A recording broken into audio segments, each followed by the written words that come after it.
Good morning again. Welcome to our first full panel session, Unionism in Historical Context. Another star-studded panel from the world of academe and beyond. My great pleasure to introduce Colin Kidd, one of the preeminent historians of unionism in our time. Colin, 5 minutes, 7 minutes, over to you. I'm going to tell you a story that runs from John Major to John Major. But before I embark on that story, I think I'm going to do something that's necessary. I'm afraid it's rather high-minded and very professorial. But if you want to understand unionist culture and the paradoxes and ironies of unionist culture in Scotland, your first port of call has to be the bus station toilets in Glasgow.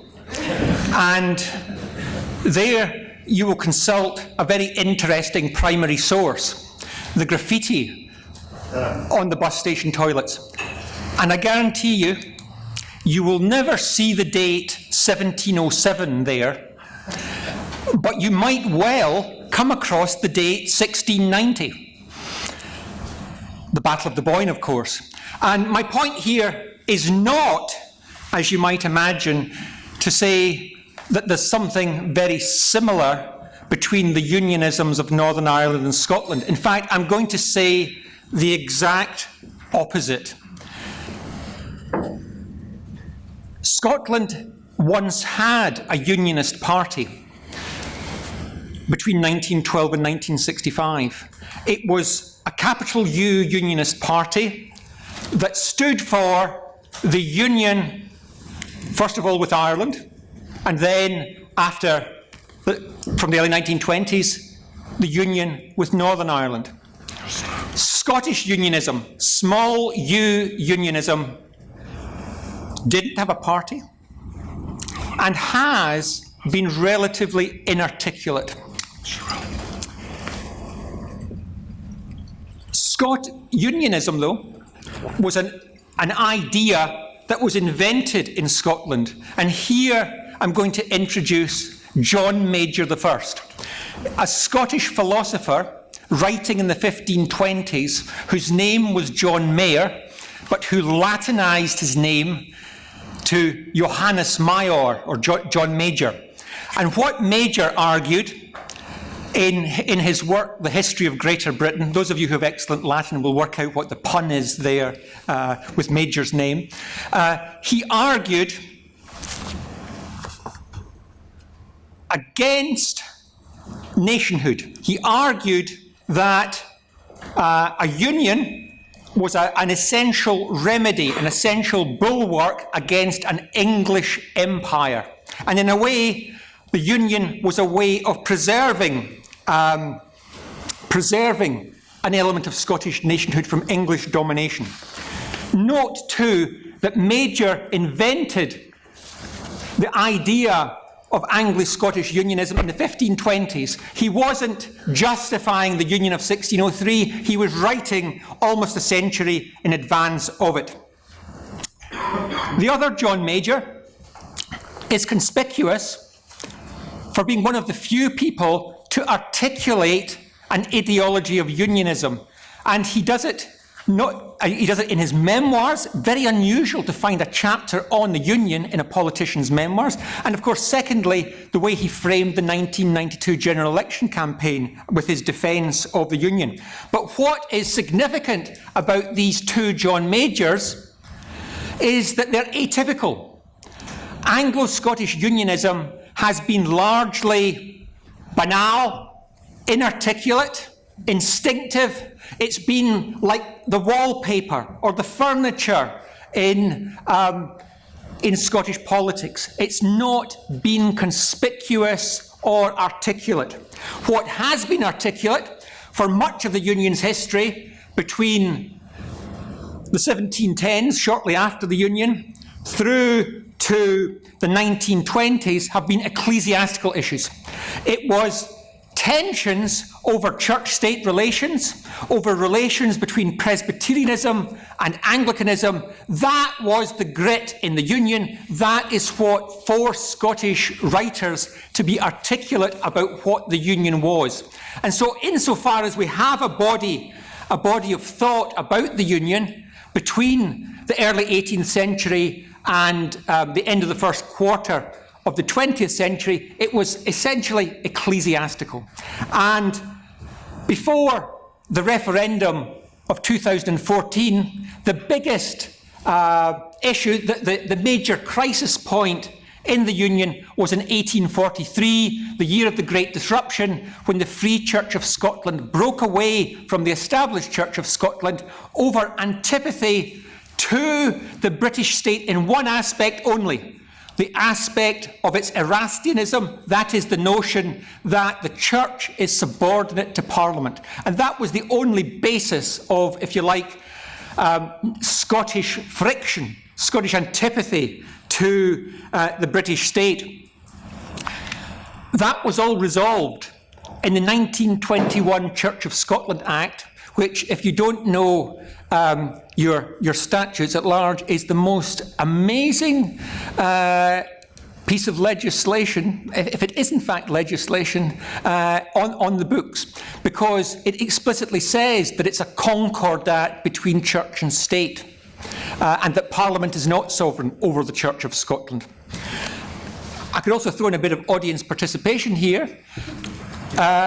I don't know how many of you know the 1937 Regency Act and the subsequent Regency Acts. Basically, it allows a regent to give the royal assent to any legislation passed during a regency, except in two matters. One is obvious, any attempt to change the line of succession. And secondly, and this is the bit you wouldn't guess, unless somebody here knows, to change the status of the established Church of Scotland. Bizarre. There's one final area I think I ought to look at, and again, it's something that differentiates Scotland from Northern Ireland. Whereas Northern Ireland has an articulate unionism that's opposed to nationalism, in Scotland, unionism is virtually dead, if it was ever alive, and is largely inarticulate. The Union survives, but there's no ideology of unionism that supports it. Indeed, in late 2014, the figure in the audience, who was then, in effect, as head of Scottish Labour, the leader of the Unionist forces north of the border, Jim Murphy, actually said, "I am not a unionist." And what he meant was, I'm not one of these proddies like Ian Paisley. He was speaking to a Scottish Catholic constituency saying it's okay to support the Union. Now, one other major difference between Scotland and Northern Ireland is that in Scotland, politics is conducted in terms of identity politics across a very, very narrow bandwidth. And one of the terms of art in Scottish historical politics is Unionist nationalism, that much of the debate in Scotland involves figures. There are very few out-and-out Anglicisers who want to denude Scotland of our own institutions on the Unionist side. Equally, there are very few outright separatists on the other side. The SNP has always supported something larger than Scotland, whether it be the British Empire, Dominion status within that, the European Union, or the Union of the Crowns. And we saw that at the 2014 referendum, when Alex Salmond, who is, as well as being one of Scotland's cleverest nationalists, is also a sotto voce unionist, because he spoke of the social union, an implication of cross-border welfare standards. He spoke of the Union of the Crowns. He spoke of the European Union. He supported a currency union. In other words, Alex Salmond, yes, he's a nationalist, but he's also a very, very clever unionist too. And ultimately, I think you can only get to grips with Scottish politics if you realise that if you scratch any unionist, you'll find a nationalist underneath, which is what happened to me yesterday when I tried to buy a couple of bottles of water with a Royal Bank of Scotland £5 note down here. There is a residual nationalism there. And equally, you'll never really understand it if you think the nationalists are out-and-out nationalists. Ultimately, what I think the nationalists would like is independence with the Barnett formula. Thank you. Lord Bew. Thank you very much. 7 minutes. Thank you very much. It's always a pleasure to follow Colin. I want to say, I know that the themes of this conference are forward-looking and relatively positive. I do want to start by saying two negative things about the Union, which I think have to be stated, and in terms of its failures in Ireland, before trying to look at where we are now. One is to state that while the Act of Union of 1801 is not decided upon for purely strategic reasons, they're very profound. The war against France, the fact that a war that wasn't obvious this country would win, a third of the army is Irish. It is also decided upon, there is also an ideology and a theory which accompanies it, and it's borrowed directly from Edmund Burke by Pitt and Castlereagh, and it is an ideology of constructing a new imagined community. Burke's phrase, echoed by Pitt in the debates, is, after this union, you cannot speak as a good Englishman without also speaking as a good Irishman. You cannot speak as a good Irishman without also speaking as a good Englishman. So there's a concept there, not a purely strategic or defensive concept. But in terms of that broad and generous concept, it is perfectly obvious that the famine is a major blow to it. If nearly 1 million citizens die in the most prosperous country in the world, now it is definitely not genocide, and you can point to the very large sums of money were spent by British government to avert death and so on, and the great difficulties there are in the period 1846 to 1850 in dealing with a lot of people died from famine fever, and the medical equipment that you need for that simply wasn't there to prevent that.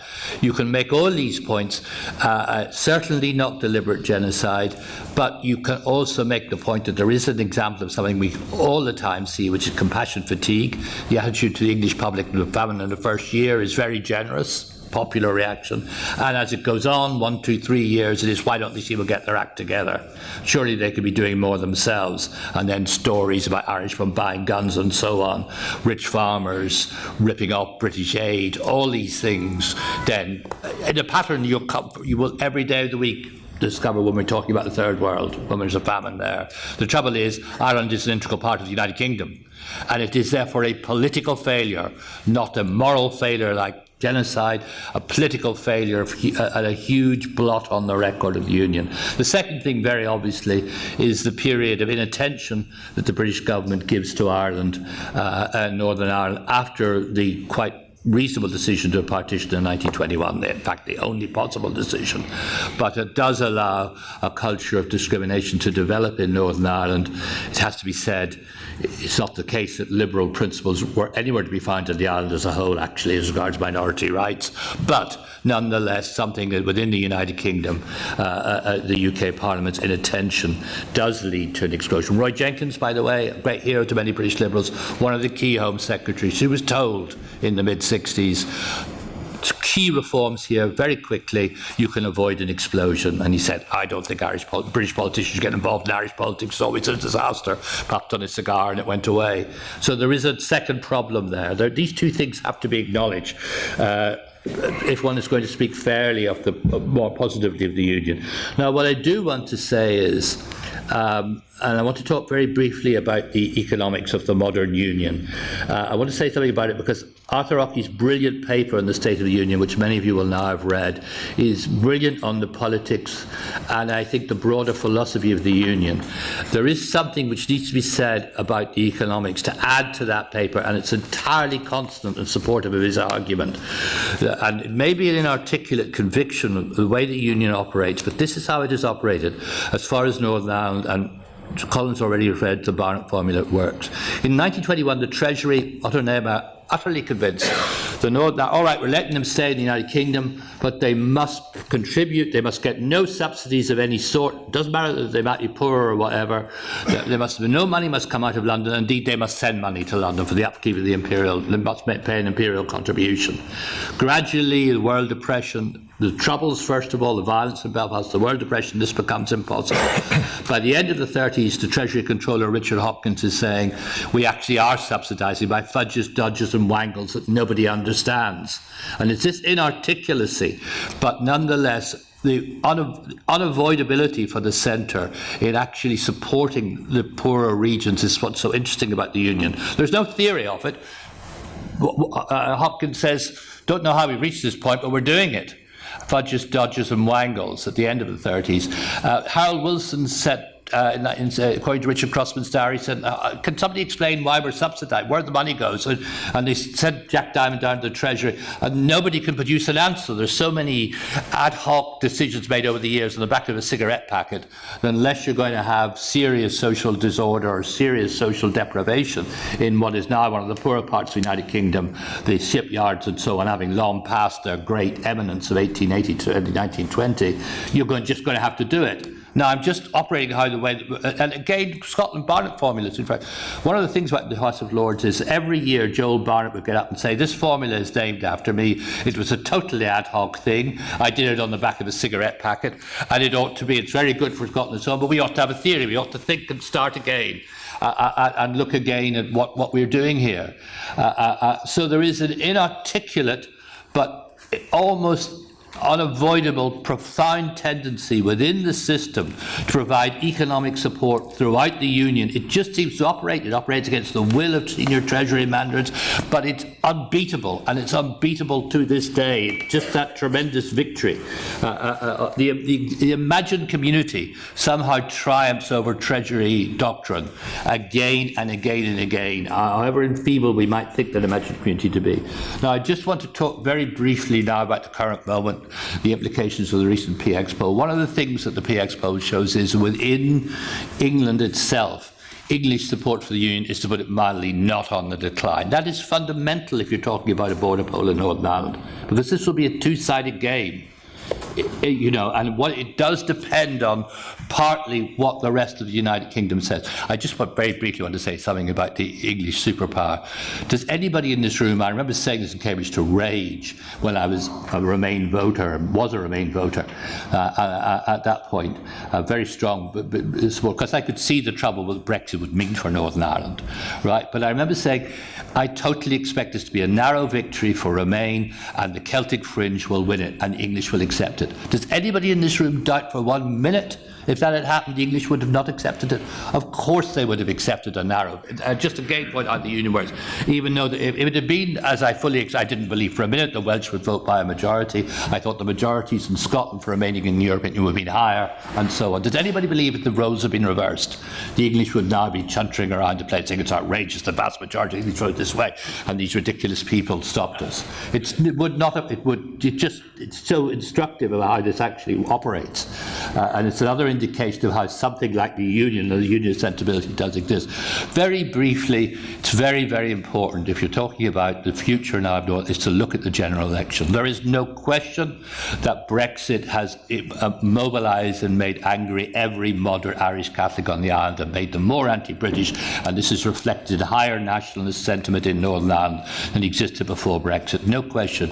Equally no question that Unionist support within the Unionist community for the Union after a moment's hesitancy is shot up. And that's what the general election shows you. Shows you a strong nationalist vote and an even stronger. That's why you have these 10 DUP MPs, which were not at all likely. It was expected before the general election that the Alliance Party, which is a moderate pro-European party, the bookies assumed it would win East Belfast. The Alliance Party was crushed in East Belfast.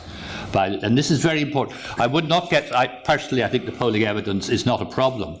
But the crucial thing, if you're thinking about what the balance of opinion is just to look at something more definite and solid, the recent general election. And this tells you, yes, Catholics have been mobilised against the Union, and this is the great problem that we have, and this is why these negotiations must lead to these issues of the border being taken to a quieter place, which I think there is a possibility of, and we must have the return of power sharing in Northern Ireland as well as part of that process. But there is no crisis in terms of a border poll anytime soon. I must say I have a heterodox view on this. I've always believed in border polls. I believe there should be more of them. I believe that the one in 1973, which showed a huge vote for the Union, is the reason why in such difficult circumstances of violence we got a power sharing deal in 1974, which didn't last. I've always believed that British governments should use the device more frequently.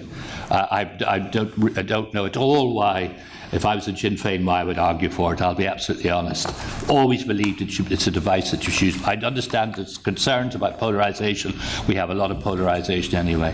And one final point about this. You have to accept that while the Union remains strong in Northern Ireland and the subjective identification of the majority of the community with the Union remains strong, as the policy opinion shows, policy exchange poll shows, Northern Ireland does face both ways.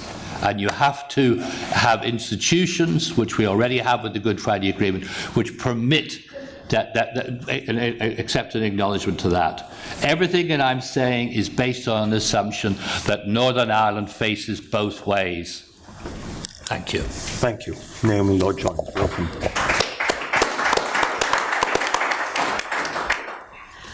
Okay, so I'm going to talk about something slightly different, but that also is a means of putting the concepts and languages that Professors Kidd and Bew have talked about into a kind of like historiographical, methodological framework. So this is what is called Four Nations history, which is essentially a model of historical inquiry that serves as this framework within which to explore interactions, interrelationships, points of convergence and divergence, and similarities and differences of the peoples and the nations that make up these islands. The purpose of Four Nations history is to recognise that there are a plethora of angles from which you can approach the problem of what the United Kingdom and of what Britain and Ireland looked like and did historically, and also then to use this to your advantage as a historian, as a policymaker, rather than trying to work against what should actually be more of an inherent multi-perspectivality. So Four Nations history has kind of undergone a bit of a revival lately, and I think that the contemporary relevance of this framework is very much reflected in what we're doing here today. And its utility really lies in its plasticity. It's an overlying analytical and geographical structure with which to approach, yes, politics, political history, political parties, but also the cultures, economic, society, ecclesiastical histories of the different nations and their kind of interactions and differences. I think it's also really relevant because this idea of the United Kingdom as comprising four nations with individual and shared presence is something that's really gained contemporary currency. So you had David Cameron after the independence referendum rejoicing that the no vote had kept our country of four nations together, and then you had Theresa May at last year's Conservative Party conference talking about a precious union of nations, four nations that are stronger as one, but one that's being threatened by narrow nationalist agendas. So where nationalism is, by this rhetoric, narrow and kind of sectionalist, unionism can be all-embracing but also accept diversity. And I think post-devolution, it's become increasingly necessary for unionism to adopt the mantle that Colin spoke about earlier of Unionist nationalism. So the notion that nationalism can be expressed through one's unionism, that the union is a vehicle through which distinctive natural attributes are celebrated and also contribute to the success of the whole. And this is very much a mutually reinforcing and cyclical process. And I think the Better Together campaign was a really effective contemporary iteration of a mindset of strength in simultaneous diversity and commonality, and something that I think was very much reflected in Michael Gove's comments this morning as well. So such historical parallels are undoubtedly instructive in considering the ways in which the Union has been able to adapt and survive. But it should very much be emphasised, the point of Four Nations history as a methodological and conceptual framework is not to shore up a Unionist nationalist narrative or to provide it with a historical grounding or justification. Indeed, one of the primary functions of Four Nations history is to recognise and interrogate the multidimensionality of the United Kingdom in all its forms. Since 1801, the constituent parts of the United Kingdom have been represented in some shape or form as one polity in a united parliament. But the processes by which they came together were not uniform, nor were those by which the legislative and administrative bonds of unionism were disentangled and reformulated. So as historians, we then have to think about how it is that we divide up the United Kingdom into appropriate or inappropriate lines conducive to historical research, or indeed if that is even something that is desirable or possible. The UK is not a nation state, nor for all the current political rhetoric of a union of four nations was it ever conceived of as a four-nation state.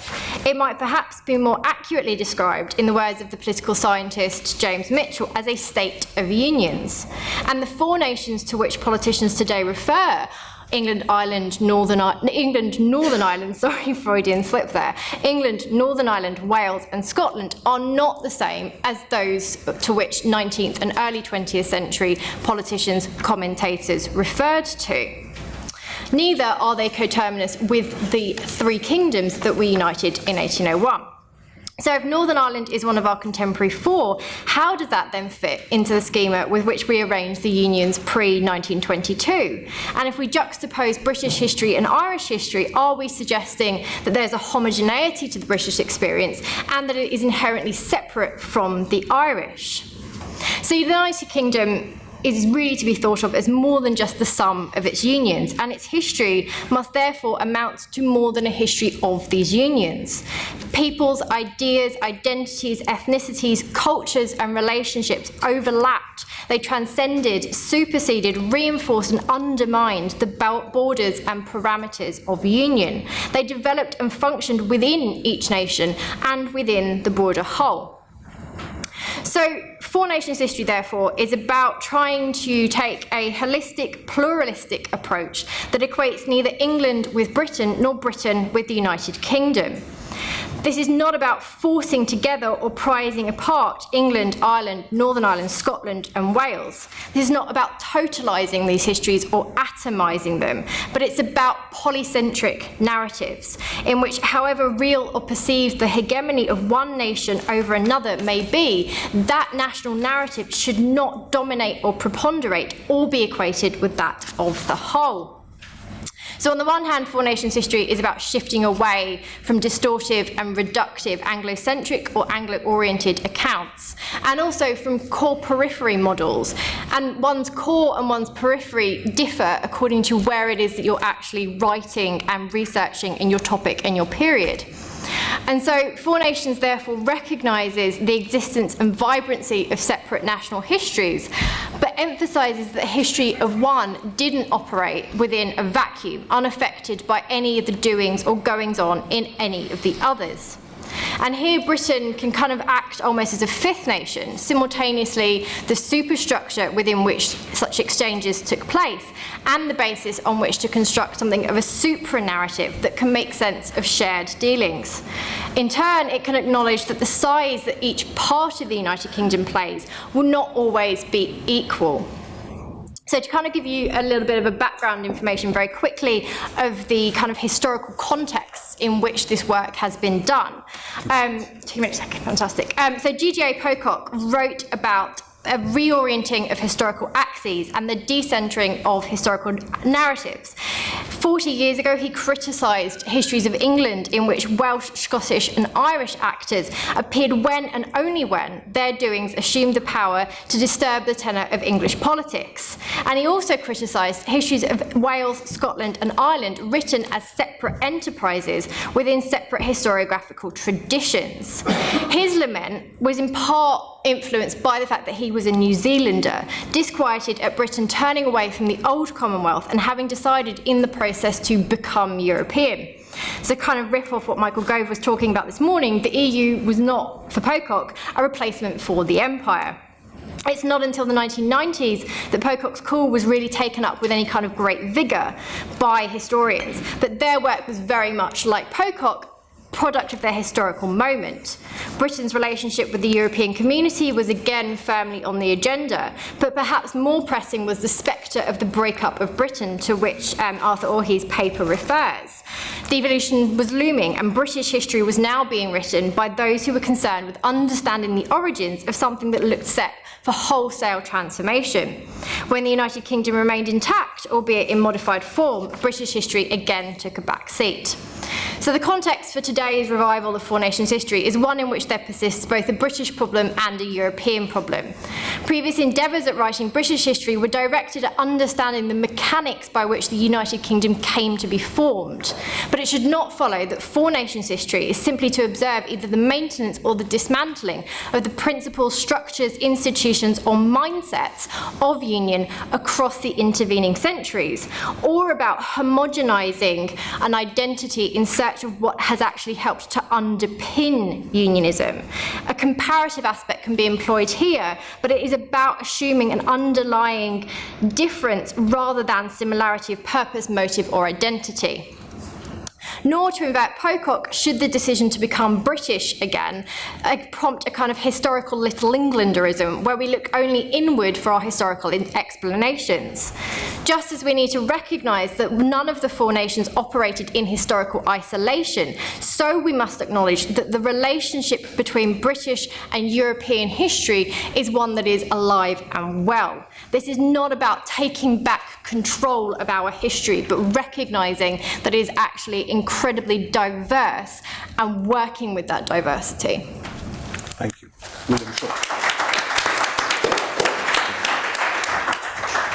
William Shawcross. I want to talk briefly to you about the role of the monarchy in the Union.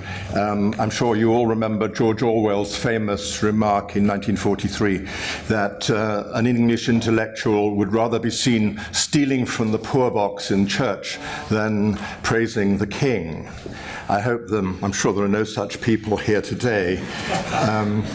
This weekend, as you obviously, much of the nation's gaze, and indeed much of the world's gaze, apparently 2 billion people watched the royal wedding. And the reason that so many of us has watched with interest around, in this country at least, if not around the world, it is because the prince and his new wife are part of an institution that we think of as quintessentially British. They have both shown early commitments, the newlyweds, to those qualities that we celebrate in the monarchy: duty, charity, and the service of others. Indeed, when I was chairman of the Charity Commission, I came to see how crucial the monarchy is to the development of philanthropy in this country, and has been since the reign of George III. Every member of the royal family has hundreds of patronages of charities. The Queen has several thousand, and the Queen Mother has had as many as her. And that patronage has been very, very important, indeed vital, to making Britain the most charitable country in the world, perhaps apart from America. And these characteristics of charity, duty, and service are admired throughout our islands. The monarchy clearly, I think, belongs equally to England, Scotland, Wales, and Northern Ireland. It's a binding force, and in many ways it's the golden thread that runs through the constituent parts of the United Kingdom. Policy Exchange's latest poll shows that the monarchy has still overwhelming support, as does the Union in the country. At last year's general election, which many thought the most divisive in decades, the Union was the one issue which received overwhelming endorsement. In the UK as a whole, more than 90% voted for a Unionist party. In Scotland, nearly 2/3 backed a Unionist party, while in Wales, the nationalist Plaid Cymru received only 10%. In Northern Ireland, the firmly Unionist DUP, as Paul has said, saw its vote share increase by 10%, double that of Sinn Féin. That's not to say, as Paul pointed out, that the nationalists did not do well. I would argue that the success of the Union is very much due to the success of constitutional monarchy. It's a uniquely successful form of government in terms of bridging the gap between the past and the present. Indeed, that's its very purpose and the very means of its existence. To survive, to retain consent, a monarchy must constantly evolve.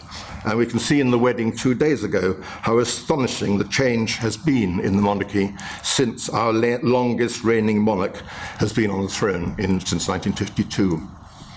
I'm grateful to the historian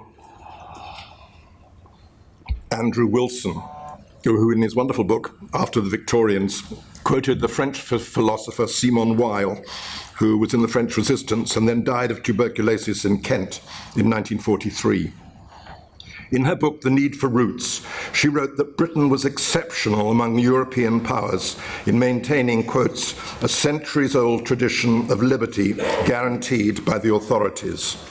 She was amazed to discover that the chief power under that's what she wrote, under the British Constitution lay in one who is in fact powerless, the monarch. She thought that it was constitutional monarchy that explained why Britain had maintained its traditions of liberty, while Germany, Russia, and France, and other countries who had lost their monarchs had also lost freedom. Some years ago, the philosopher Roger Scruton described our monarchy in a happy phrase as the light above politics, which shines down on the human bustle from a calmer and more exalted sphere. The paradox of constitutional monarchy is obvious in the coronation. The Queen is anointed in the presence of God, but she also swears to obey the elected representatives of her people. That's the kernel of this system. The monarchy is now the most recognised and recognisable fact about the UK. As I said, up to 2 billion people around the world watched the wedding on Saturday. An international poll in 2014 showed that the Queen is the most admired woman in the world. Without her devotion to it, the Commonwealth would hardly exist. And now Prince Charles has been accepted as the next head of the Commonwealth, and Prince Harry and his bride have pledged to carry on nurturing this extraordinary multinational organisation. At home, as well as abroad, the Queen's devotion to the Union, since she pledged lifelong service to the kingdom on her 21st birthday in 1947, is clear. And her service abroad is also clear in terms of these islands. Perhaps her visit to the Irish Republic should be noted as an extraordinary moment of healing that no elected politician could possibly have carried out. She's obviously, of course, never been able to express any political views on devolution or on any other political change involving the Union or anything else.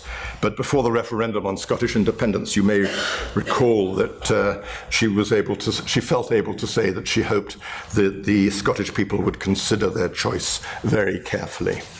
I think everyone here, and indeed in this country, recognises that the Queen has given extraordinary service for 60 years. And I think when it works well, when you have excellent queens and kings, as we've had not just with this Queen, this monarch, but nearly every year since Queen Victoria, with some ups and downs in her reign, we've had an extraordinary succession of good luck with our monarchs. And when that happens, when you have people who are born and trained all their lives to devotion to the well-being and unity of their country, as no elected president could ever really be expected to be, you can see that there is a real genius in constitutional monarchy, and it's helped the Union enormously, I would say. Thank you.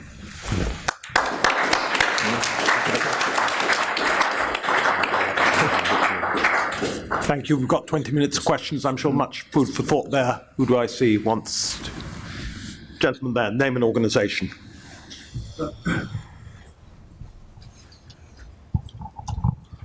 Sorry, Ian Orr, a retired diplomat, one of whose most interesting postings was to the UK rather than the British Embassy in Dublin.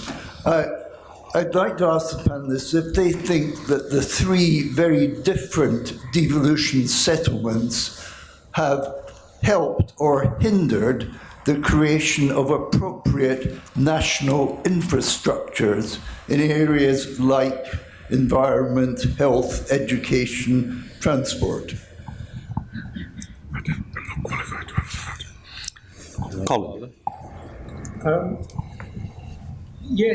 To be honest, at the time of the devolution referendum, in 1997, I was in the No Yes campaign, which was no, we shall not have devolution, but yes, we would like tax-raising powers. Figure that one out. But I have to say that I have come round to devolution, and I think, with the exception of several problems in the first decade with the Parliament building and so forth, I think on the whole we have something that is generally responsive and that meets the needs of the public. However, when we voted in the 1997 referendum and we were presented with a type of devolution whereby, with the exception of powers that were reserved to Westminster, everything else belonged to the Scottish Parliament, it was never made clear to us at that point that the entire edifice depended on membership of the European Union. Paul. If I can just comment briefly on that. The interesting thing is, actually, it's a complicated record of the operation of devolution. You would expect, I certainly expected in education and health, the devolved regimes to be more responsive, more effective. Now, one of the dramatic examples where it's not been so is Welsh education, which I believe now is beginning to get better, but there's been a clear problem in terms of all the numbers, and Wales has a very fine educational tradition. There's a possibility of producer capture there, teachers' unions capture policy institutions or whatever. And you would expect more responsiveness. On the other hand, for example, there are now very interesting ideas in Scotland about the health system, which look to me, in some ways, potentially more helpful and might have a positive impact in the rest of the United Kingdom. We work this through. The truth is, the record just quite simply has really been patchy. Not appalling, but patchy, in the worst single example. For some years, I believe now, slightly improving. And there are complicated questions about the funding of Welsh education. But even so, there's no possibility of looking at the figures for Wales under devolution in the education system and not say anything other than this is very disappointing for a part of the United Kingdom which had a strong, positive educational record. So it's not delivered in quite the way you expect. That doesn't mean it mightn't. In Wales, they're very concerned about it, they're doing best to correct it, and there are interesting ideas about the Scottish Health Service now. Can I just come in very quickly, just to kind of historicise that a little bit on both points, regarding what Colin was saying. I think that 19th century Scottish nationalists who sought devolution were very much of the mindset that all of these kind of infrastructural issues that you mentioned were failing in Scotland because they were centralised. And so the idea that Scottish wishes and Scotland's unique kind of circumstances would be better serviced through devolution. But in the case of Wales, education in particular was one of the kind of key things that Welsh cultural nationalists were really pushing for in the 19th century, that would recognise the essential sort of religious non-conformity of Wales. But it was not about pushing for devolution. And so I think it's quite interesting how these kind of demands for changes in the structure of unionism are not uniform at all throughout the United Kingdom. Name and organisation. Dominic Lawson, Sunday Times. I wonder whether you could address the question of the transactional or monetary issue in this. I mean, you spoke about, well, they want to keep the Barnett formula. That's really the key. As some people may know, the block grant to Northern Ireland is about 10 billion, which is actually the same as what the UK pays net to the EU. It's very significant. And when I was in Scotland briefly during the referendum campaign, I was very struck how much the currency issue was was front and centre. You know, if it wasn't the pound, would it be the would it be the euro? Of course, if you're in Northern Ireland, the issue is the euro or not. And therefore, how much of the future of this debate will be surrounded by, if you like, the strength of the pound and the situation within the eurozone, whether the euro survives? Because it seems to me this is rather understated as a kind of major source of both hope and anxiety. Well, of course, if we go back to the 2014 referendum, one of the central planks of the pro-union campaign was that if you leave the union, it endanger. I mean, there's been quite a debate about this. You endanger European Union membership, and I think if we are about to enter into another round of, it sounds as though something's happening later today, and the issue comes up again. I think the forces of union will have to, I think, make some sort of apology that they misled the electorate over membership of the European Union. It would then put the onus on the other side to apologise for the vastly greater number of things that they misled the electorate about.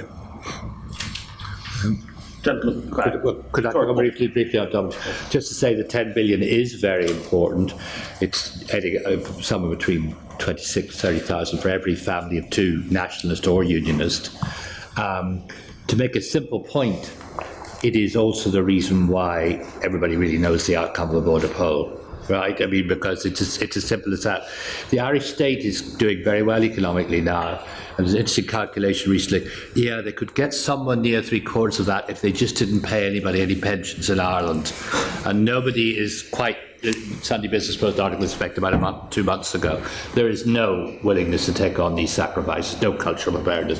So it's a very, very, very, and you're absolutely right, the future will depend quite a lot on this. All I was saying was the calculation at the moment that significant sections of the unionist community or business community in Northern Ireland were saying, oh, I'd rather be in the Euro or the European Union than in the United Kingdom because it's economically better for me. At the moment, there's not enough. Really, there may be the odd person, but there really is no hard evidence. I'm looking at Ben Lowry, who asked the Alliance Party this question at the last time, and he found that in this massively pro-European party, what only half of them would say it would even make them reconsider their attitude towards the United Kingdom. I mean, it's very weak and tepid. It's been talked about a lot in the London media, but there is no... Now, if there was some kind of radical triumph of the euro over sterling or whatever, who knows? But it would need to be really... And one of the reasons why we're in the moment we are at the moment is that since the referendum, there has not been the collapse of the UK economy. And really, that's the number one question for Northern Ireland on Brexit. It's not even the things I've talked about psychological changes, which have occurred in the Catholic and nationalist community.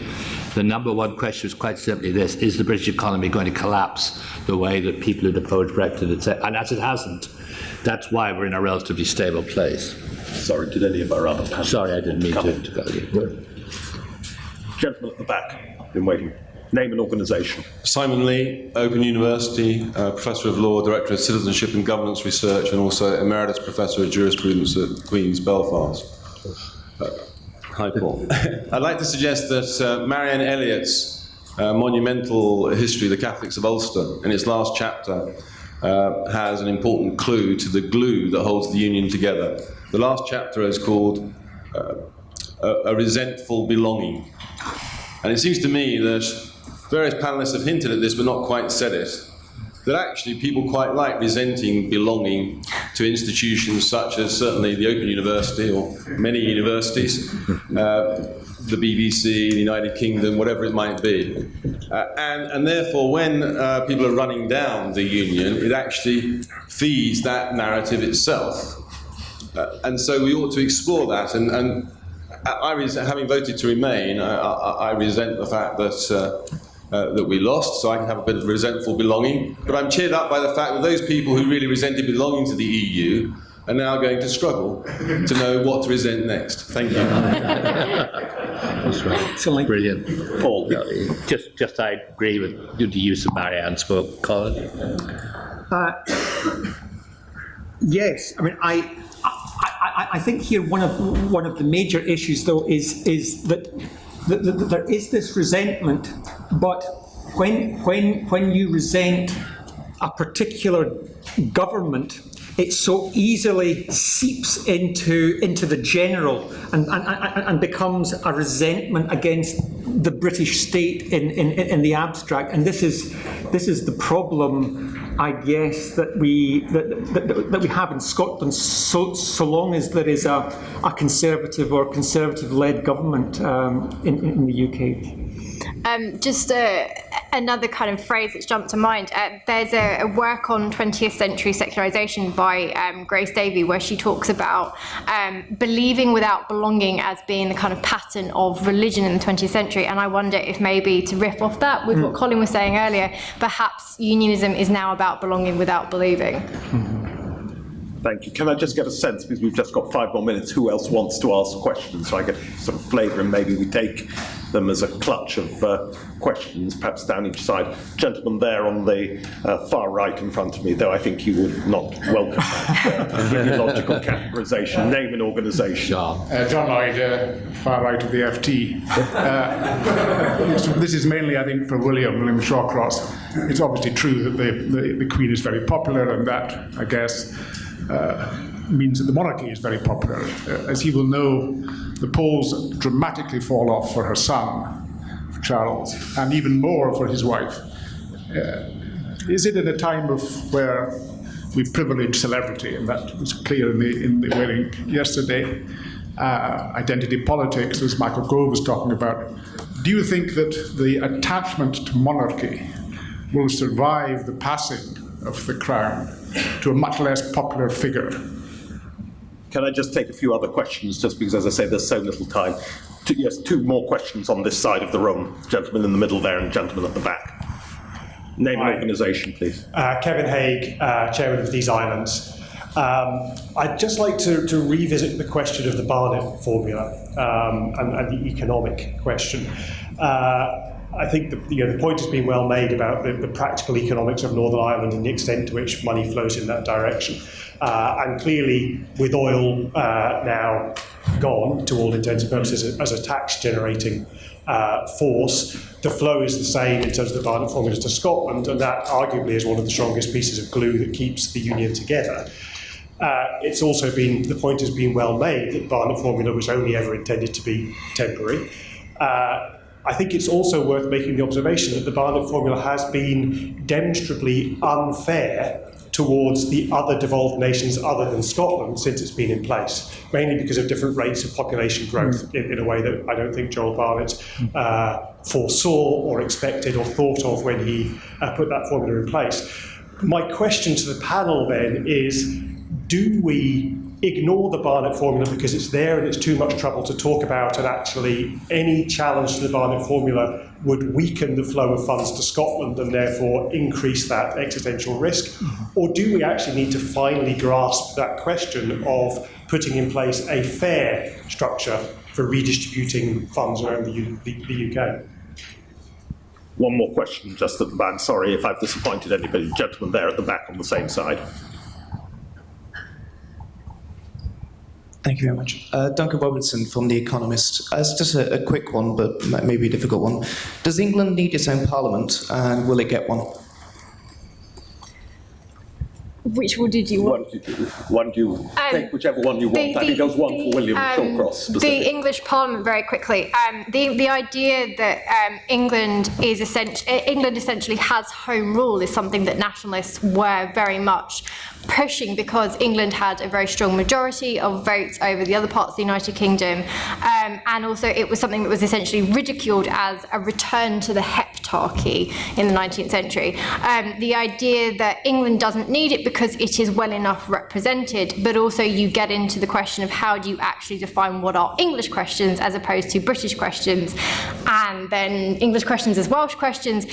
You get into a very large mess that nobody has even attempted to tackle really in any way, shape or form? If I can answer, I was an old-fashioned Dycean because of the clarity I thought it provided with parliamentary sovereignty. But I'm beginning to change my mind. I'm coming round to the notion of, at the very least, constitutional reform, and I think Brexit has been a problem here because it means that the need to reformulate, as it were, the Dycean state into an explicitly multinational state with rules supplanting the Barnett formula on regional transfers of funds and so forth. I think that opportunity it's certainly disappeared from the discussions that we were having in the autumn of 2014 after that close run thing. And I hope I'm to some extent I'm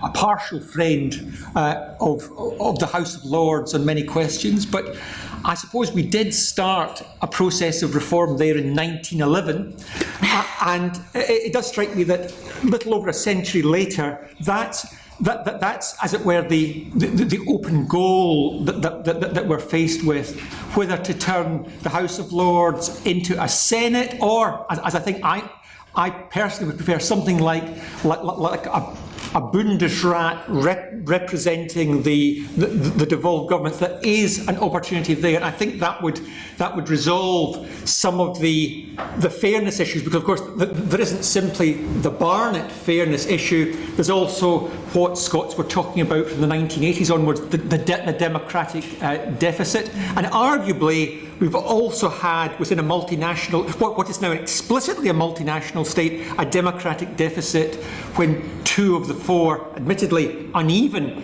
parts of the Union voted differently on Brexit. Paul. I'm just going to deal very briefly with the point about the Barnett formula. I do believe the whole thing should be re-examined, as Joe Barnett always said. The key principle is the principle of parity, but I don't see why people like myself who live in Northern Ireland, can't promote a debate about why, for example, when we have a younger population, our expenditure on the health service, which is driven elsewhere by older populations, is so high in Northern Ireland when our population is younger. We oughtn't to be afraid of such a debate, as long, and I think it is long overdue, and it will happen as a function of, there will be a need to be able to look at, for example, how agricultural policy works throughout the region, and it will happen actually as a function of Brexit anyway. But the key thing that I was talking about in this kind of love that dare not speak its name of the financial relations of the Union of this century is the principle of parity and the maintenance of that principle. But that is fundamental to the Union. But it has developed in ways where you can look at certain expenditures and you can say, why is that so high in that region? And there ought to be a proper debate about that. William, final point in response to John Lloyd. John asked if the monarchy would survive the passing of the crown from the popular Queen to her less popular son, Prince Charles. My answer is yes, I think it will. Nobody knows what will happen after the death of the Queen. Most people in this country cannot remember life in Britain without the Queen, and I think her death will be rather traumatic for millions of people and will mark an extraordinary change in this country. Prince Charles has had a pretty rotten press a lot of the time. He's actually done a lot of extraordinary good in the country, perhaps principally through the Prince's Trust, which has helped hundreds of thousands of young disadvantaged people. He was a beacon, a philosopher for the environment long before that became wildly fashionable. And I think that his qualities outshine the defects that people attribute to him. And I think that will become clear, and I think it will be a very different sort of king to the monarch to the Queen, but I think it will work. And I certainly hope it will. Thank you. Please join me in thanking our panellists.